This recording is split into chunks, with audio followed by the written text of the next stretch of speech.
esta noche, que igual sigue la misma línea que la clase pasada, es el reino unificado y el reino dividido. Lo empezamos a estudiar en clases pasadas y como un breve repaso, hermanos, de lo que empezamos a estudiar en la clase pasada, que es importante que recordemos un poco lo que estuvimos revisando en clases pasadas. Vamos a hacer un repaso muy rápido. Recordamos, hermanos, que el pueblo de Israel, un pueblo que fue escogido por Dios para que fuera la nación representativa que Dios albergó bajo su protección, y que desde que ellos fueron liberados en Egipto, fueron llevados al desierto, fueron llevados a la tierra prometida, Dios era su guía, Dios era su todo, Dios era su protector, su fuente de sustento, era todo para ellos. Pero ellos, hermanos, como lo han explicado los hermanos en clases pasadas, empezaron a ambicionar, como a tener aspiraciones más terrenas. Se fijaron en las civilizaciones, en los reinos que habían alrededor de ellos.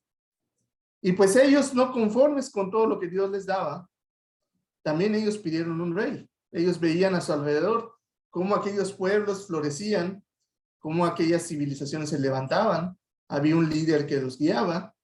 Y ellos dijeron, bueno, queremos lo mismo que las otras naciones. Ahí lo dice brevemente el comentario, dice, contra la voluntad de Dios, ellos pidieron un rey, para compararse, para ser igual al resto de las naciones. Así que Dios, con pesar, le dice a Samuel, bueno, está bien, este pueblo rebelde, está bien, les voy a conceder su deseo, y eligen un rey, el primer rey, que, ¿cómo se llamaba? Saúl. Luego pasa el reinado de Saúl, hay un periodo de tiempo de aproximadamente 40 años, casi 40 años, y Dios escoge y levanta otro rey. ¿Por qué? Porque el primer rey, que en este caso era Saúl, pues inició bien, pero podríamos decir que a la mitad y al final de su reinado, esa devoción que sentía por Dios, esa fidelidad que sentía por Dios, poco a poco se empezó a apartar, hasta que finalmente estuvo en abierta rebeldía contra Dios. Dios reprueba a Saúl como rey y levanta otro rey para Israel, un hombre conforme al corazón de Dios. ¿Quién es? David. David caía en el periodo de tiempo, dice de 1011 a 971 a.C., aproximadamente reinó 40 años el rey David. Pero pues naturalmente inicia su reinado. Los hombres no somos, bueno, tanto hombres como mujeres no somos eternos, tenemos un ciclo de vida, y pues él, conforme se va haciendo viejo, tiene que buscar un sucesor, que en este caso, ¿quién es? Es su hijo Salomón, que destacaba por la sabiduría que él tenía, que le fue añadida más por Dios para poder guiar al pueblo y poder tomar decisiones sabias para la nación de Israel. Ok, entonces, esto se da en un periodo aproximadamente de 120 años, ya lo comentaban los hermanos de las clases pasadas. Los 3 primeros reyes de Israel, cuando el reino estaba unido, era uno solo. En un breve resumen, en el Reino Unido, el primer rey otra vez, Saúl, un rey que desde la perspectiva humana era aprobado por el pueblo de Israel. ¿Por qué? Porque físicamente, así lo describen los libros del Antiguo Testamento, pues era muy alto, de buen parecer, fornido, de porte guerrero, y pues él también en su reinado vemos que tiene una visión bélica de lo que es el pueblo de Israel. Entonces, desde la perspectiva humana, pues era, podríamos decir, bueno, era aprobado por el pueblo porque tenía un porte guerrero, físicamente era bien parecido, era alto. Humanamente, decíamos, está aprobado, pero reprobado desde la perspectiva divina. ¿Por qué? Porque Dios, ¿verdad?, no juzga el físico, no juzga las cualidades humanas. Dios juzga la obediencia, juzga la fidelidad. Y Saúl desafortunadamente carecía o careció de la obediencia a Dios y fue desechado por Dios. David, Dios levanta otro rey para sustituir a Saúl. David, que en sus inicios, desde la perspectiva humana, era reprobado. ¿Por qué? ¿Qué era David? No era un hombre con un porte guerrero. Era un pastor de ovejas, hermanos. Y su familia, su padre Isaí, era un hombre pobre. Entonces, desde la perspectiva humana, pues podríamos decir, nadie daba un peso por él. Decían, bueno, este es pastor de ovejas, un muchacho de 16, 17 años, no es apto para ser rey. Sin embargo, ¿qué ve Dios, hermanos? No ve las cualidades humanas, ve el corazón. Y David era un hombre conforme al corazón de Dios. Un hombre lleno de compasión, de amor, de fidelidad a Dios. Y es ungido como el nuevo rey de Israel. Y posteriormente, su hijo, Salomón, que era un hombre que destacaba por su sabiduría, David lo elige entre todos sus hijos, porque el primero pues fue muerto por su hijo Absalón. Absalón, justamente hablando de Absalón, se rebeló contra su padre y también fue muerto. Y todos los demás pues no tenían cualidades de liderazgo. Salomón, sin embargo, destacaba entre ellos porque era un hombre calmado, un hombre asertivo, un hombre sabio. David lo elige, o más bien Dios elige a Salomón. Y en sus inicios, Salomón, es importante destacarlo, él mostraba un sincero amor a Dios en sus inicios. Y ahorita vamos a hablar también del final de su reinado, que desafortunadamente tomó una mala decisión Salomón, pero en sus inicios él amaba a Dios. Aquí es importante, hermanos, porque estamos hablando del Reino Unido, los tres primeros reyes, Saúl, David, Salomón. Todavía el reino era uno solo, pero desde los tiempos de Salomón, es importante señalarlo, se da el punto de quiebre, cuando empieza la debacle, y obviamente más adelante en el reinado del hijo de Salomón, se da la división del pueblo de Israel. Es importante señalarlo, se da desde los tiempos de Salomón, porque Salomón comete un grave error, eso lo vamos a estudiar un poquito más adelante. Pero él en sus inicios, él amaba a Dios, tenía un amor sincero por Dios. Como Salomón amaba a Dios sinceramente, y aquí lo vemos en el texto, la historia pues ya la sabemos, Dios se le aparece en una visión, en un sueño, y le dice, Salomón, ¿qué quieres? Pídeme lo que tú quieras, lo que tú me pidas yo te lo voy a dar. ¿Y qué le pide Salomón? ¿Le pide riquezas? ¿Le pide gloria? ¿Qué es lo que le pide? Ahí lo dice el texto, hermanos. Vamos a leerlo. Lo va a pedir a nuestro hermano Adolfo que me ayude a leerlo. Ahí en Primera de Reyes, capítulo 3, del 9 al 14. Sí, hermano, dice de la siguiente forma. Da pues a tu siervo corazón entendido para juzgar a tu pueblo y para discernir entre lo bueno y lo malo. Porque, ¿quién podrá gobernar este pueblo tan grande? Y agradó delante del Señor que Salomón pidiese esto. Él, en lugar de pedir riquezas, en lugar de pedir gloria, en lugar de pedir más tierra, en lugar de pedir más ejército, más hombres, pide sabiduría para poder guiar al pueblo conforme a la voluntad de Dios. Y por esta razón, Dios lo recompensa. Seguimos leyendo, por favor, hermano Adolfo. Y le dijo Dios, porque has demandado esto y no pediste para ti muchos días, ni pediste para ti riquezas, ni pediste la vida de tus enemigos, sino que demandaste para ti inteligencia para oír juicio. He aquí, lo he hecho conforme a tus palabras. He aquí que te he dado corazón sabio y entendido, tanto que no ha habido antes de ti otro como tú, ni después de ti se levantará otro como tú. Y aunque también te he dado las cosas que no pediste, riqueza, gloria, de tal manera que entre los reyes ninguno haya como tú en todos tus días. Y si anduvieres en mis caminos, guardando mis estatutos y mis mandamientos, como anduvo David tu padre, yo alargaré tus días. Gracias, hermano Adolfo. Y aquí es importante señalar dos comentarios breves, hermanos. El primero, el que tengo subrayado aquí.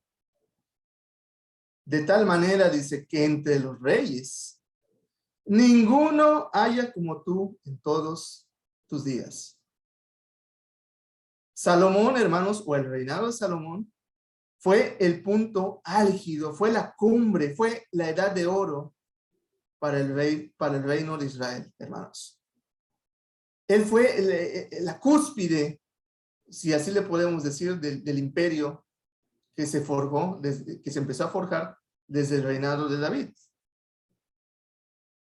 Él en su reinado se dio el punto más alto. Así lo dice el texto. De entre los reyes, ninguno dice va a haber como tú en los días que tú vivas. Y otro punto interesante, el versículo 14 dice, si anduvieres en mis caminos, fíjese cómo habla Dios, si anduvieres en mis caminos, guardando mis estatutos y mis mandamientos, como anduvo David tu padre, yo alargaré tus días. Y aquí es importante señalar, hermanos, que en el original hebreo no está hablando de la edad de Salomón. No está diciendo, pues, morirás de viejo, porque sabemos que efectivamente él murió mayor. Está hablando de que su descendencia iba a perpetuarse en el trono. Que él iba a dejar un legado a través de su descendencia.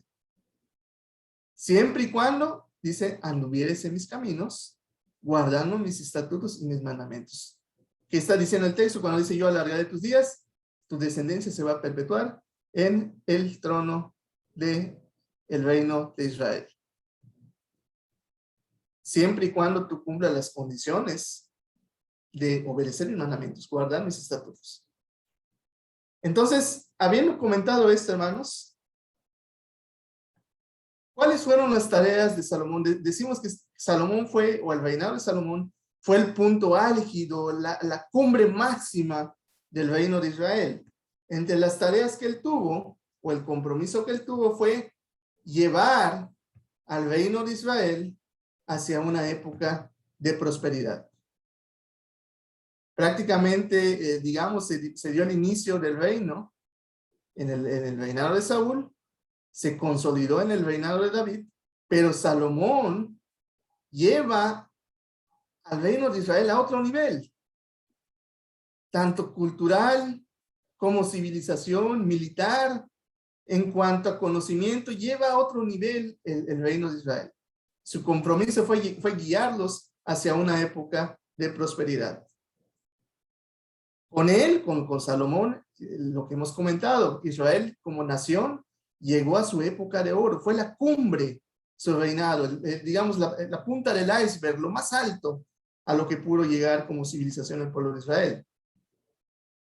Durante el reinado de Salomón, y ahorita lo vamos a ver un poquito, vamos a ver unos mapas ahí, Israel se convirtió en un imperio rico y poderoso. Él hizo campañas de relaciones con otras naciones, tanto que venían mandatarios de países muy lejanos para ver a Salomón, para comprobar si efectivamente en él estaba la gloria de Israel. Ahí tenemos el relato de la reina de Saba, una mujer que vino de lugares muy lejanos para comprobar la sabiduría de Salomón. Entonces, en esto en mente, hermanos, con Salomón se da la cumbre de Israel como civilización, como nación. Bueno, obviamente con todo lo que él hizo, pues expandió el reino más aún que su padre David, más aún que Saúl. Y lo que estamos comentando, en él, durante su reinado, por la obediencia que él mostró a Dios, Dios le bendijo grandemente, lo veíamos hace un momento en el texto. Dice, porque no me has pedido riquezas ni la vida de tus enemigos, yo te daré la sabiduría que tú me pides y te daré aún más, de tal manera que entre los reyes de la tierra no habrá ninguno como tú. Con él estuvo el punto álgido, la cumbre de Israel como nación, como civilización, hermanos. En todos los campos, militarmente, económicamente, religiosamente. Aquí vemos un mapita, hermanos, lo que les decía, cómo se expandió el imperio en los tiempos de Salomón. Inicia con David, que empieza a expandir poco a poco digamos, la tierra, el territorio, pero se expande aún más en el reinado de Salomón. De tal manera, hermanos, que aquí lo podemos ver, lo que es el reino de Israel, el Reino Unido de Israel, estaba, si se fijan, entre dos grandes imperios. El imperio egipcio, que desde la antigüedad era un gran imperio, y un imperio naciente, que era el imperio de los asirios. E Israel estaba en medio de ellos. Israel estaba al nivel de ellos, de tal manera que ambos imperios no se atrevían a invadir Israel, respetaban, ¿sí?, las fronteras de Israel, porque había llegado a la cumbre de su civilización, como nación, como país, si así lo podemos decir. Entonces, otra vez, o bueno, una prueba, si queremos ver algo tangible de lo que fue la obra, la cúspide del reino de Salomón, ¿qué fue? El templo que él edificó en honor a Dios. Los relatos históricos dicen que en la antigüedad, hermanos, no había otra obra más impresionante que el templo que Salomón construyó. Y desafortunadamente, pues en nuestros tiempos no queda absolutamente nada de eso, fue totalmente destruido, ¿sí? Pero en su tiempo era la prueba tangible de que había llegado a su cumbre el reino de Israel. El templo fue la prueba de la grandeza de Israel como nación y de la grandeza de Salomón como rey. Entonces, hermanos, quiero que se graben esta imagen en mente. La época de oro del reino de Israel, la cumbre, la cúspide de Israel como nación. Si ya se grabaron la imagen, entonces vamos a ver la siguiente. ¿Ya se la grabaron, hermanos? Bueno. ¿Alguien me puede decir qué está pasando aquí? ¿Quién me puede decir qué está pasando aquí? Pasamos de esto, de Israel, en la cumbre de su civilización, y pasamos a esto. ¿Qué está pasando en la imagen, hermanos? ¿Alguien me puede comentar brevemente qué está pasando aquí? ¿Quién es ese hombre? ¿Quién es esa mujer? ¿Y qué están haciendo? Están haciendo una ofrenda que no es, es a una diosa egipcia. ¿Sí? ¿Y quién es el hombre, hermana? Salomón. Tristemente, gracias, hermana Gloria. Tristemente, pasamos de esto, Salomón adorando en el templo, a Salomón adorando a un ídolo. ¿Qué pasó aquí? Pues que tristemente, hermanos, dicen por ahí que todo lo que sube tiene que caer. Todo lo que sube, dice, tiene que bajar. Mientras más grande el imperio, decían el imperio romano, mientras más grande el imperio, más grande la caída. Y eso fue lo que le pasó a Salomón y tristemente le pasó también a la nación de Israel. Salomón, hermanos, tuvo muchas esposas y tuvo muchas concubinas. Ahí lo dice la cantidad exacta. Tuvo 700 mujeres y tuvo 300 concubinas.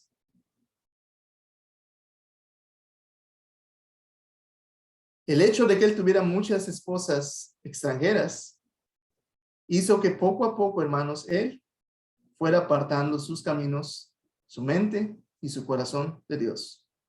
Porque aquellas esposas naturalmente traían otra cultura, traían otras religiones, traían otro modo de ver la vida, y poco a poco empezaron a influir en Salomón para que él también equivocadamente fuera en pos de otros dioses. Cuando claramente la escritura, los 10 mandamientos que Dios había dado, prohibían explícitamente el hacer esto, hermanos. ¿Cómo empezó este declive de Salomón? Porque no se dio de la noche a la mañana. Es interesante comentarlo, hermanos. Fue un declive, una caída que no se dio de un día para otro. ¿Cuál fue la razón? Bueno, primero hay que ver por qué tuvo tantas esposas. Él, ahí lo dice el comentario, dice, probablemente en sus inicios, pues él sabía que el único Dios verdadero, ¿quién era? Dios, Jehová, Yahvé. Pero, sin embargo, ocurrió de manera gradual que él fue desviando su mente, su corazón hacia otras deidades. ¿Por qué razón tuvo muchas esposas? Bueno, los historiadores dicen que no era porque anduviera ahí de loquillo, no, sino porque él buscaba inicialmente alianzas políticas, forjar alianzas con otras naciones. Y eso lo llevó, pues, ¿cómo se hacían las alianzas en la antigüedad? Pues se casaban, ¿sí? Eso lo llevó a tener varias mujeres extranjeras, pero tristemente, hermanos, eso fue un grave error, porque esas mujeres influyeron en él y poco a poco empezó a desviar su obediencia del Dios Todopoderoso hacia los ídolos que nada podían hacer, hermanos. Tristemente también así nos pasa a nosotros como cristianos, hermanos. Todo esto, nuestra caída a veces espiritual, ocurre de manera gradual. Decimos, sí, hermanos, que sí, sé que es importante reunirme el domingo, sé que es importante reunirme en las clases, pero es que tengo mucha chamba, hermano. Es que tengo que ver a la familia, hermano. Es que tengo que hacer esto, hermano, y hacer esto, y hacer esto. Y de manera gradual, hermanos, nos vamos apartando de Dios. Vamos en pos de otros ídolos que nos apartan de Dios, hermanos, hasta que llegue el punto en que todo nuestro corazón y nuestra mente estén totalmente apartados de Dios, como le pasó a Salomón. Si le pasó al hombre más sabio, ¿qué será a nosotros, hermanos? Entonces es importante, hermanos, que veamos este ejemplo que la Biblia nos da, nos muestra para que también nosotros no caigamos en lo mismo que cayó Salomón, tristemente. Entonces, hermanos, por eso decía hace un momento, Saúl el primer rey, luego David, luego Salomón. En el reinado de Salomón, él en sus inicios amaba sinceramente a Dios, pero poco a poco, de manera gradual, él se fue apartando de Dios para finalmente dar lugar a los deseos de su carne. Y pues, ¿qué comunión tiene la luz con las tinieblas? Dice Pablo. No tiene ninguna comunión, dice. ¿Qué comunión tiene Cristo con Belial? Pues ninguna, hermanos. No podemos tener un pie en el mundo y otro pie con Dios. O estamos con Dios o estamos contra Él. No hay puntos intermedios. Y Salomón, desafortunadamente, al final de su reinado, al final de su vida, él toma malas decisiones, hermanos. Y esas malas decisiones que él toma impactan directamente su reinado, impactan directamente a Israel como nación, y empieza tanto la caída de él como rey, como la caída de Israel como nación. Se empiezan a levantar adversarios que ponen en peligro su reinado, y finalmente Dios envía un profeta, el profeta Ahías, que le profetiza que Dios iba a dividir el reino durante el reinado de su hijo. Entonces vemos, hermanos, que los errores cuestan, hermanos. Es la lección que quiero que aprendamos el día de hoy. Los errores cuestan. Salomón, un hombre de grandes méritos, de gran obediencia y fidelidad a Dios, tuvo un resbalón muy fuerte y él tuvo que pagar las consecuencias de los actos que él hizo. Entonces, cuidado, hermanos, cuidado. Si pensamos, decimos, bueno, no pasa nada. Sí, está bien. Sí que falté 2 meses a reunirme, pero no pasa nada. Pues déjame decirle, hermano, que sí pasa. Poco a poco podemos apartarnos de Dios hasta que definitivamente estemos lejos de Él. Así que cuidado, hermanos. La apostasía, la desobediencia de Salomón tuvo consecuencias, hermanos. Tristemente. Dios nos perdona, sí. Sí, efectivamente Dios es un Dios perdonador, pero no nos libra de las consecuencias. Tenemos que afrontar las consecuencias de nuestros actos. Por eso dice Pablo, dice, Dios no puede ser burlado, dice, porque todo lo que el hombre sembrare, dice, eso también segará. Vamos a leer este texto, hermanos. Hermano Adolfo, si me puedes ayudar, por favor. Primera de Reyes, capítulo 11, versículo del 9 al 13.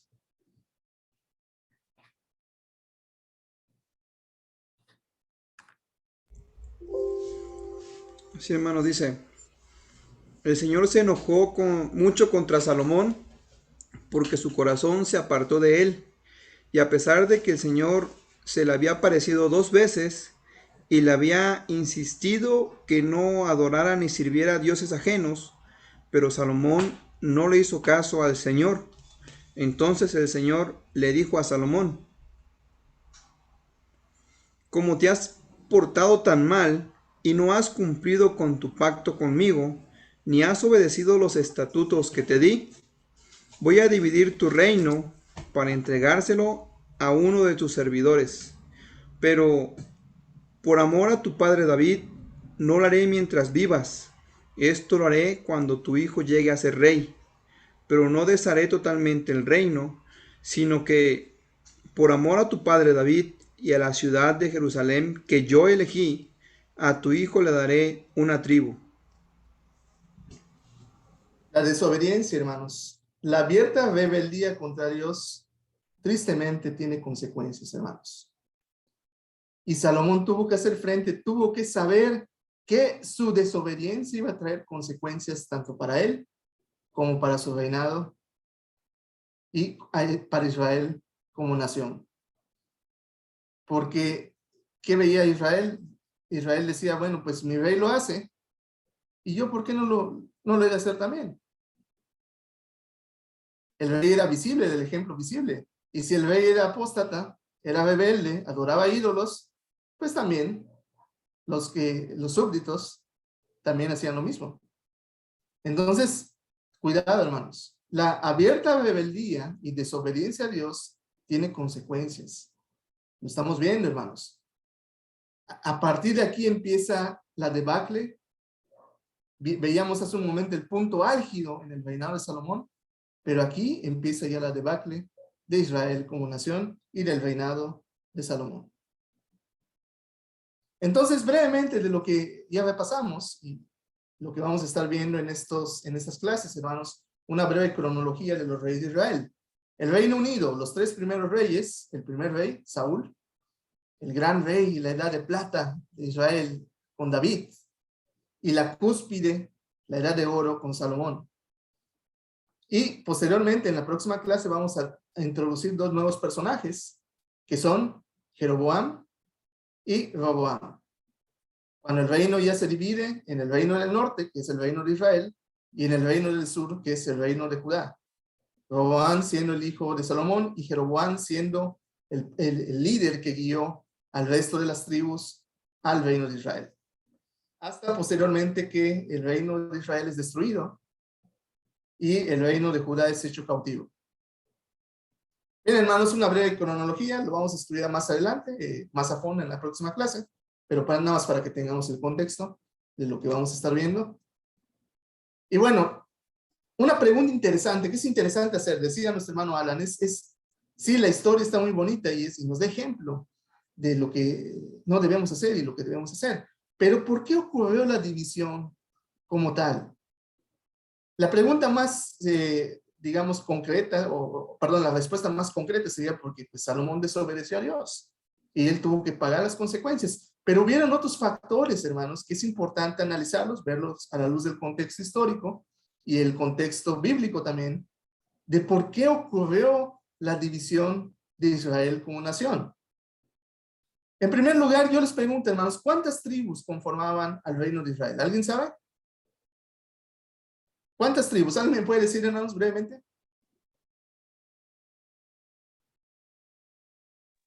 12. 12 tribus, ¿ok? ¿Cuáles son esas 12 tribus? Bueno, aquí están en pantalla. Judá, Simeón, Benjamín, Dan, Efraín, Manasés, Isaacar, Zabulón, Aser, Neftalí, Rubén y Gad.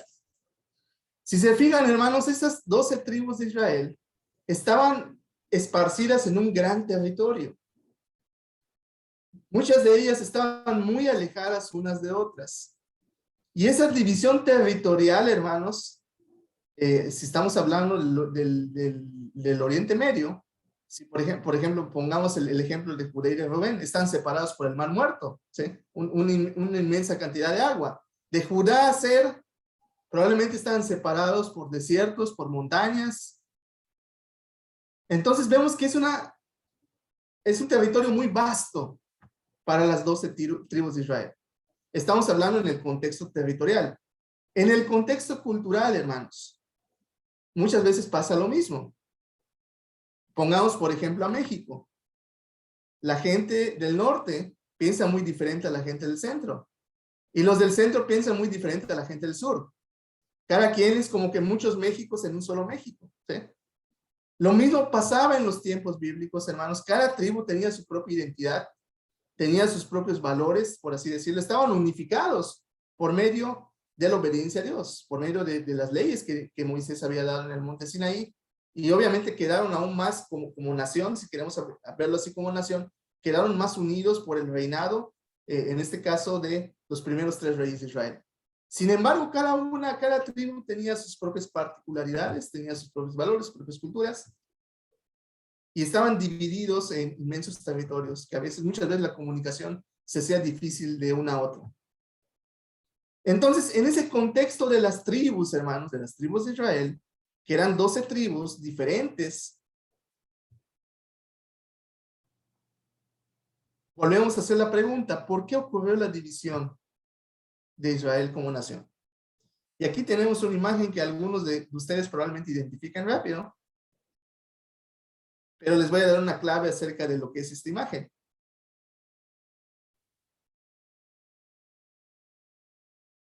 Hay una frase que no se me olvida, está en la Biblia, no recuerdo si está en Samuel o en Reyes, donde dice que David, antes de que él fuera rey, era súbdito de Saúl. Y dice que va y invade a los filisteos y tiene una gran victoria sobre los filisteos. Entonces, cuando el pueblo de Israel se entera de la gran victoria de David, las mujeres salen con panderos a cantar y a bailar. ¿Y qué dijeron? Saúl venció a sus miles, dice, pero David venció a 10,000. ¿Y qué pasó con Saúl, hermanos? ¿Qué pasó con él? Se enfureció, ¿no es así, hermanos? No le gustó que su súbdito lo superara. Tanto es así que dice que el relato que David estaba tocando el arpa y en un momento de descuido, Saúl agarró su lanza y quiso ensartar a David por los celos, por la envidia que él tenía. Entonces, esta es una clave, hermanos, para explicar por qué el reino se divide. Los celos, la envidia, no tanto entre reyes, sino entre el mismo pueblo, hermanos. En 2 de Samuel, capítulo 19, versículo 41 y 43, no lo vamos a leer, pero se los pongo aquí para que lo lean en sus casas. 2 de Samuel, capítulo 19, versículo 41 al 43 y 20, del 1 al 2. Ahí hay un breve relato, se los explico brevemente, ya lo leerán ustedes con tiempo en sus casas. Cuando Absalón, el hijo de David, se rebela contra él y expulsa, en este caso a David de Judá, la gente de Judá, el pueblo de Judá, ¿qué es lo que hace? Lo primero que hace, abriga a su rey. Le dicen, pues vente con nosotros, David, tú eres de nuestra casa, nosotros vamos a cuidar de ti, tú eres nuestro rey. Eso lo hace la tribu de Judá. Pero se enteran las otras 10 tribus y dicen, oye Judá, pues no solamente es tu rey, también es nuestro rey. ¿Por qué no nos avisaste? ¿Por qué te llevas a David? Habían muchas buenas razones por las cuales Judá. En primer lugar, en Judá estaba la capital, Jerusalén.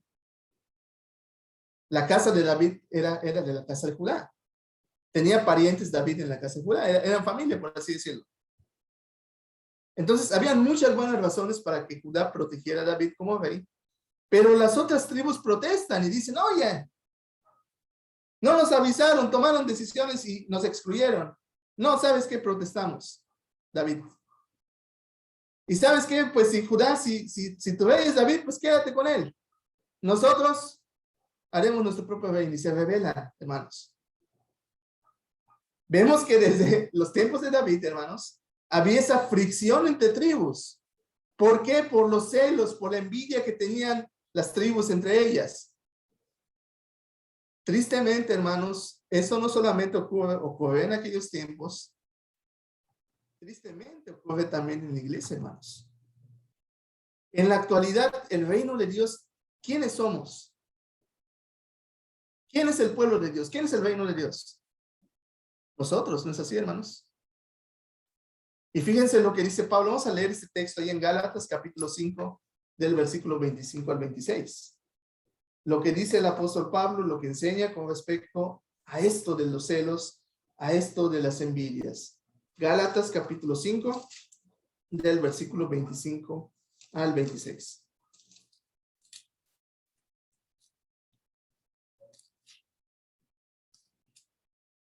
Dice de esta manera, hermanos, lo voy a leer brevemente, dice: si vivimos por el Espíritu, dice el apóstol Pablo, andemos también por el Espíritu.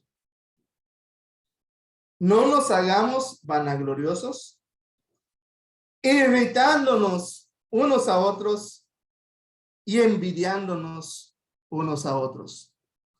¿Por qué creen que dice Pablo esto, hermanos? Porque cuando las envidias, los celos empiezan a correr, es peligroso, hermanos. La unión, la armonía que puede haber entre hermanos, se puede romper, hermanos. Entonces, cuidado, dice Pablo, no nos hagamos vanagloriosos, soberbios, arrogantes, irritándonos unos a otros, envidiándonos unos a otros. Porque la envidia, los celos, hermanos, pueden llevar a cosas gravísimas. Y otro texto, hermanos, que les pongo aquí para que lo leamos, es este de 1 Corintios capítulo 3, versículo 3. Fíjense cómo dice el apóstol Pablo. Dice, porque aún, dice, le está hablando a la iglesia, nos está hablando a nosotros. Dice, aún son gente carnal. Pues mientras viva entre ustedes celos, contiendas y divisiones, serán gente carnal y vivirán según criterios humanos.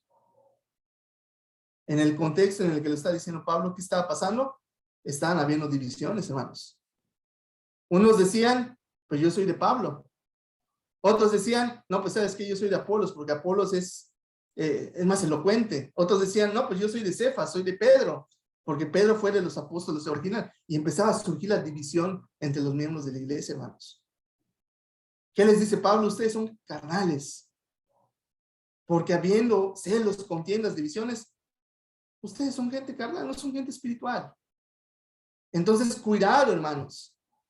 Vemos que uno de los posibles motivos de la división del pueblo de Israel es que entre las propias tribus de Israel, pues no había unidad, no había armonía, habían celos, había envidia. Muy bien, vamos a proseguir, hermanos. Le voy a pedir ayuda a alguien para que alguien me explique esas imágenes. Vamos a ver quién está conectado de nuestros hermanos para que nos ayude. ¿Qué ven estas imágenes, hermanos? Por ejemplo, en la imagen de la izquierda, ¿qué es lo que usted ve? Pues cosas indebidas, ¿no? Ajá. Uno no se sienta en los refrigeradores de la tienda comercial, ni tampoco se sube los pies con los zapatos sucios en la mesa. Cosas indebidas. Cosas indebidas. En la imagen de la izquierda, un hombre que está subiendo ahí las patotas en el transporte. ¿Creen que eso sea bueno, hermanos?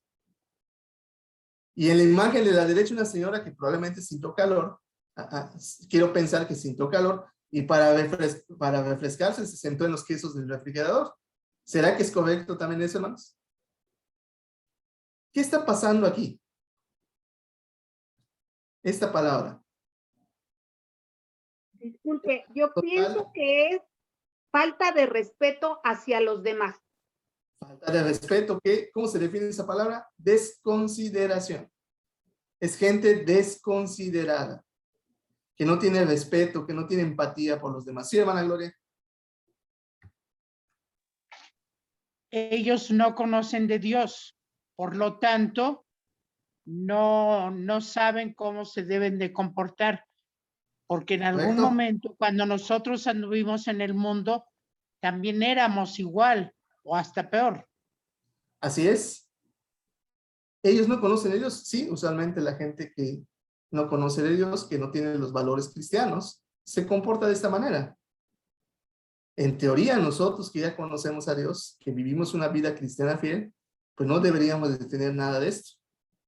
Entonces, la desconsideración, hermanos, es probablemente un factor que influyó también para que el pueblo de Israel se dividiera. Y aquí les estoy poniendo este texto, Primera de Reyes, capítulo 12, versículo 1 al 5. Se los resumo brevemente para que no lo leamos, hermanos.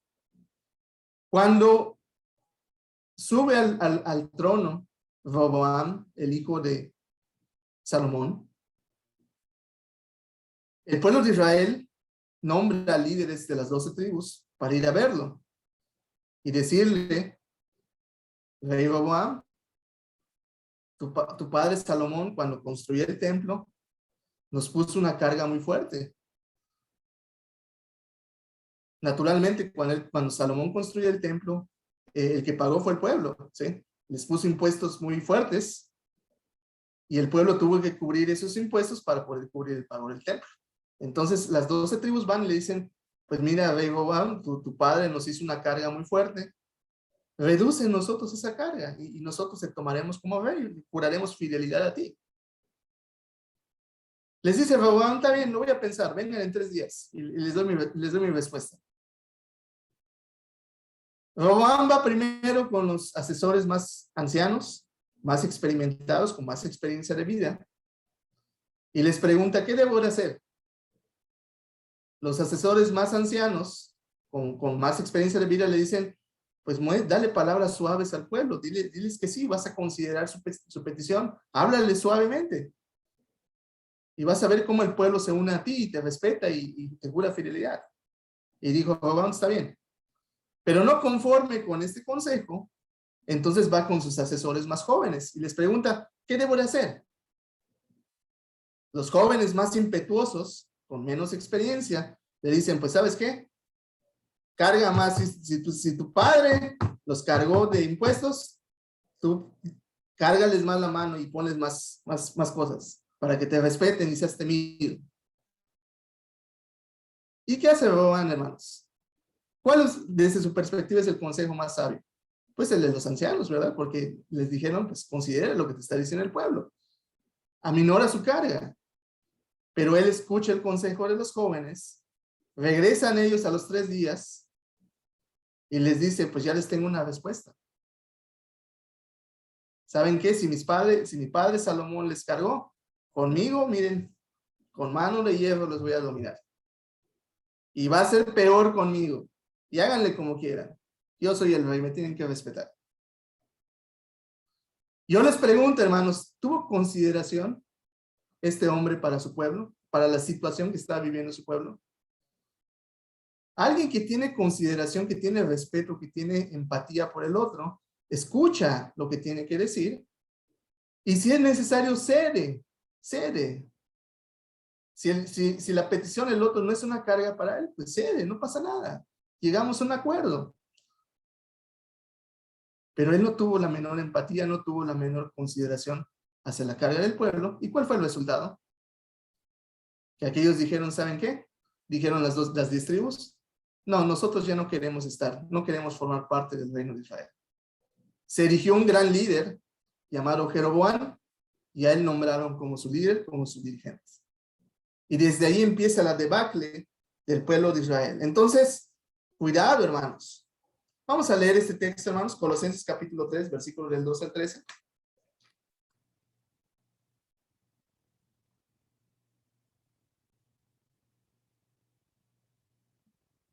Colosenses capítulo 3, versículos del 12 al 13. Hay quien dirá, sí, hermanos, pero pues esto no pasa en la iglesia de Cristo, ¿no? Esto no pasa. Aquí en las iglesias de Cristo todo es amor, armonía, todo es color de rosa. Bueno, sí, así debería de ser. Así debería de ser. Debemos trabajar para que sea así, para que sea todo en armonía.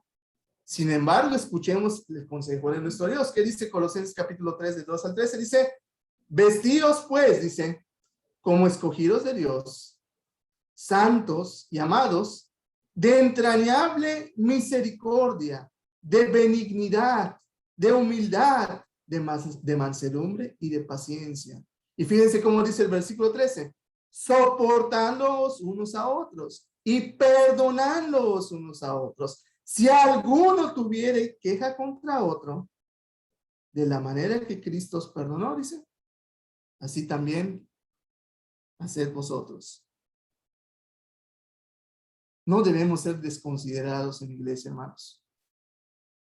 Si tenemos algún conflicto, si alguien me hizo algo, pues sabe que lo correcto, lo más propio es hablarlo. Decir, hermano, ¿sabes qué? Me sentí mal por esto. Quiero que platiquemos esto. A lo mejor es un malentendido. Y perdonarnos, ya no pasa nada.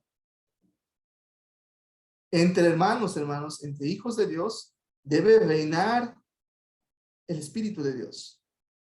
Ser santos, ser amados, de entrañable misericordia, benignidad, humildad, mansedumbre y paciencia. Y eso debe aplicar también no solamente entre nosotros, hermanos. también debe aplicar a quienes nos visitan. Tristemente, hermanos, yo cuando he buscado a los visitantes, a veces los vemos y luego ya no los volvemos a ver. Y entre la mayoría de las cosas que me logran comentar, los visitantes dicen, pues es que sabe qué, hermano, cuando fui a su congregación, pues nadie me saludó. Nadie se interesó por mí, nadie, a todos les daba igual si yo estaba ahí o no. Esa es una falta de consideración, hermanos, hacia nuestros visitantes. ¿Qué pasa a veces o qué pasaba antes en el local, hermanos? Si no es crítica, simplemente estoy comentando esto brevemente. En nuestro local antes, los hermanos que hacían la limpieza o cuando nos reuníamos entre semana para la clase, el local lleno de chicles, hermanos. Chicles en las bancas, chicles en el púlpito, en las sillas, bolsas de sabritas ahí tiradas, vasos de café tirados. ¿Dónde está la consideración por nuestro lugar de reunión, hermanos? Y todavía aún más, hermanos. Tristemente, el hermano que ya se tuvo que preparar se desveló para dar su mensaje. Y el hermano predicando y la hermana cuchicheando o en el celular. O los hermanos durmiendo ahí, dando el ronquido. ¿Dónde está nuestra falta de consideración, hermanos? ¿Creen que eso sea bueno, hermanos? Por algo, Pablo exhorta y dice, sopórtense unos a otros, dice, perdónense unos a otros. Si alguien tiene queja contra otro, dice, de la manera que Cristo los perdonó, perdónense. Y Tito, capítulo 3, versículo del 1 al 2, dice, fíjense cómo le dice a Tito, el apóstol Pablo, dice, recuérdales, dice, que se sujeten, dice, a los gobernantes y a las autoridades. Que obedezcan, dice, y que estén dispuestos a toda buena obra. Que no difamen a nadie, que no sean pendencieros, peleoneros, contenciosos. Al contrario, deben ser amables, deben mostrar mansedumbre ¿para quién? Nada más entre nosotros, para con todos los hombres. Y eso incluye también a los visitantes, hermanos. Entonces, la falta de consideración fue una de las razones por las cuales el reino de Israel cayó. Que no sea la razón por la que nosotros también caigamos, hermanos. Escuchemos el consejo del Señor. Muy bien, otro punto posible, y este yo creo que es de los más conocidos. ¿Por qué cayó el pueblo de Israel?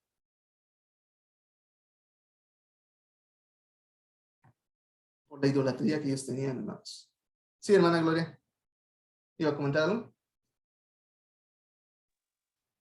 Aquí Salomón, Moisés, había subido al monte Sinaí después de que sacó al pueblo de la esclavitud, y él se quedó 40 días y 40 noches con Dios, porque le estaba Dios escribiendo las tablas, los 10 mandamientos, y el pueblo se desesperó y le pidió a Aarón un becerro de oro para darle adoración y bailar y cantar, porque se olvidaron otra vez de Dios. Así es, hermana. Justamente la imagen que estamos viendo, la del becerro de oro. Gracias, hermana Gloria. Y eso durante todo el trayecto de Israel como pueblo, vemos que ellos se van en pos de la idolatría. Tristemente, conociendo al Dios verdadero, ellos iban en pos de dioses ajenos. Esto fue lo que hizo Salomón. Pues hizo lo mismo. Hizo lo mismo que habían hecho sus antecesores. Hizo lo mismo que posteriormente harían sus descendientes. Ir en contra de la voluntad de Dios y desobedecer abiertamente a Dios. Mateo capítulo 6, versículo 24 nos dice, no puedes servir a dos amos, porque odias a uno o amas al otro, o estimas a uno y menosprecias a otro. Usted no puede servir, dice el Señor Jesucristo, a Dios y a las riquezas. Pero supongamos que no son las riquezas. Hay quien dirá, no, hermano, pero yo no ambiciono tener tanto dinero. Pero ¿sabes qué? Que a lo mejor tu trabajo, tu carrera, tus hobbies, tus pasatiempos, son los que están consumiendo el lugar que tú le debes de dar a Dios. ¿Qué ocupa el lugar de Dios? Nada debe ocupar el lugar de Dios, pero si algo ocupa el lugar de Dios, cuidado, hermano, hermana. Vemos qué le pasó al pueblo de Israel.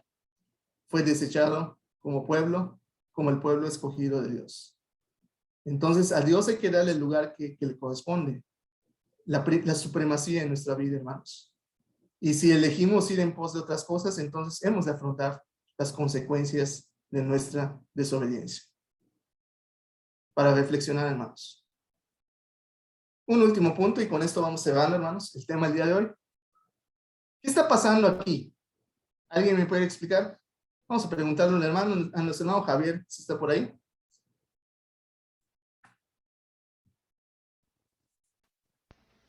Sí, hermano, dígame. ¿Qué está pasando en la imagen, hermano Javier? Pues una persona vendada va a caer va a caer de lo alto, hermano, y las dos personas de atrás están preocupadas. Muy bien. Gracias, hermano Javier. Sí. Este hombre probablemente está tratando de guiar, de mostrar el camino a aquellos que lo siguen. Pero, ¿cómo tiene sus ojos? Los tiene tapados, ¿verdad? El Señor Jesucristo hace la pregunta: ¿un ciego puede guiar a otro ciego, hermanos? Dice el Señor Jesucristo, no, dice, porque ambos caerán en el hoyo. Dice.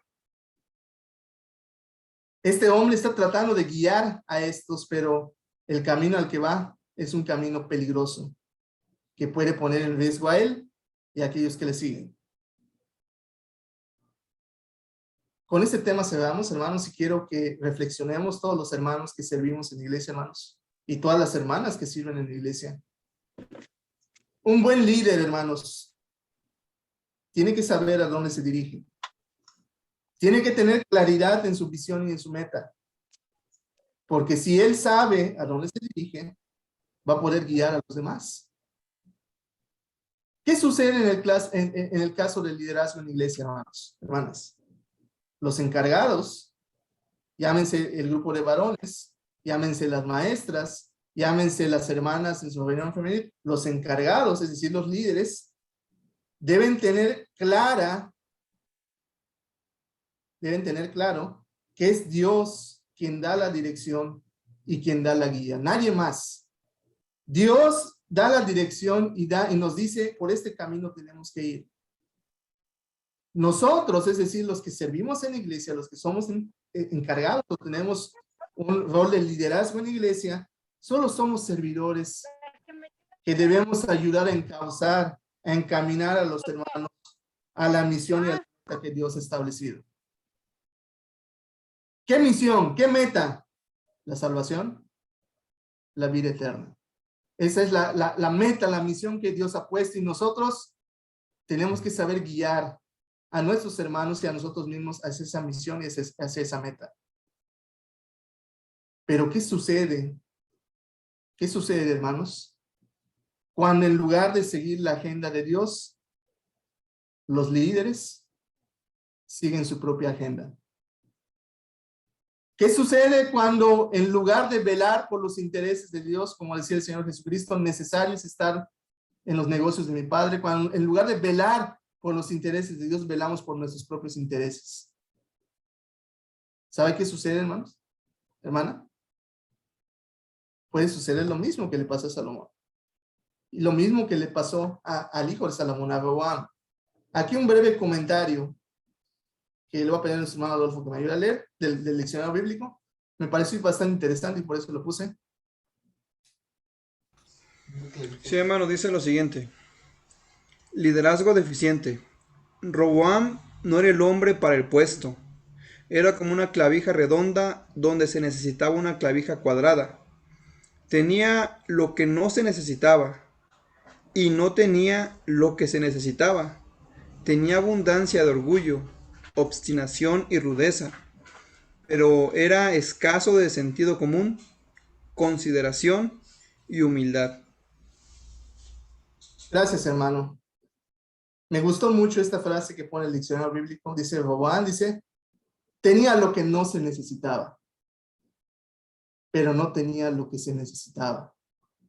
Era un hombre orgulloso, obstinado, rudo, pero carecía de sentido común, consideración y humildad. Yo les pregunto a ustedes, hermanos y hermanas, los que somos siervos en la iglesia, los que tenemos un rol de servicio. Si nosotros como líderes hagamos la autocrítica, hermanos, tratamos con la punta del pie a los demás, ¿cómo creen que los hermanos van a reaccionar, hermanos? Pues seguramente con molestia, con inconformidad, con rebeldía. Pero si nosotros, hermanos, somos siervos que tratamos a los demás con consideración, con respeto, con compasión, tendremos hermanos fieles que servirán junto con usted en la obra del Señor. ¿Cómo se mide un gran líder? Yo creo que esa es una pregunta interesante. ¿Cómo se mide un gran líder? Esa misma pregunta se le hicieron al Señor Jesucristo. Y bueno, antes de que veamos y respondamos esa pregunta, veamos, hermanos, por qué decíamos esto de Roboán. Vamos a leer ese texto. Dice, cuando todo el pueblo vio que el rey no les había oído, la respuesta que le da Roboán, dice, le responde esas palabras diciendo, ¿qué parte tenemos nosotros con David? No tenemos heredad con el hijo de Isaí. Israel, a tus tiendas. Provee ahora en tu casa, David. Entonces Israel se fue a sus tiendas, pero reinó Roboán sobre los hijos de Israel que moraban en las ciudades de Judá. Y el rey Roboán envió a Doram, que estaba sobre los tributos, pero lo apedreó todo Israel. Y murió. Entonces el rey Roboán se apresuró a subirse en un carro y a huir de Jerusalén. Y tristemente esa es la historia de cómo se dividió el reino de Israel. Dice, así se apartó Israel de la casa de David hasta hoy. Y aconteció que oyendo todo Israel que Jeroboam había vuelto, enviaron a llamarle a la congregación y le hicieron rey sobre todo Israel, sin querer tribu alguna que siguiese la casa de David, sino la tribu de Judá. Un reino que en su momento fue glorioso, ahora era un reino dividido. Qué tristeza de ver esto, hermanos. El consejo que da la palabra de Dios a todos los siervos, a todos los líderes, dice, den, dice, y Dios les dará. Él llenará hasta los bordes y hará que rebose la bolsa de ustedes. Los medirá con la misma medida con que ustedes midan a los demás. Si a los demás nosotros les damos consideración, les damos respeto, les damos amor, eso vamos a recibir de ellos, hermanos. Pero si les damos desconsideración, les damos, los tratamos mal, les damos desinterés, también eso vamos a recibir de ellos. Otra vez la pregunta, ¿cómo se mide un gran líder, hermanos? Esa misma pregunta se le hicieron al Señor Jesucristo, cuando le dijeron, ¿quién es el más grande? ¿Y qué respondió el Señor Jesucristo? Aquí está la respuesta, hermanos. Con este texto vamos a terminar. Le voy a pedir a nuestro hermano Adolfo que me ayude a leer. ¿Cómo se mide un gran líder? El hermano dice, pero Jesús los llamó y les dijo, como ustedes saben, los gobernantes de las naciones las dominan, y los poderosos les imponen su autoridad. Pero entre ustedes no debe ser así. Más bien, aquel de ustedes que quiera hacerse grande será su servidor, y aquel de ustedes que quiera ser el primero será su esclavo. Porque ni siquiera el Hijo del Hombre vino para ser servido, sino para servir y para dar su vida en rescate por muchos. ¿Quiere usted ser un gran líder? ¿Quiere usted ser un gran siervo en la iglesia del Señor? Usted tiene que servir fielmente a la obra de nuestro Dios. Tiene que servir fielmente a la iglesia. Hermanos, que el Señor les bendiga. Con esto concluimos. La próxima clase, no se la pierdan, va a estar bastante interesante. Va a ser Jeroboam, dice, la estrella naciente que se apagó. Que el Señor les bendiga, mis amados hermanos. Damos lugar a los comentarios. Si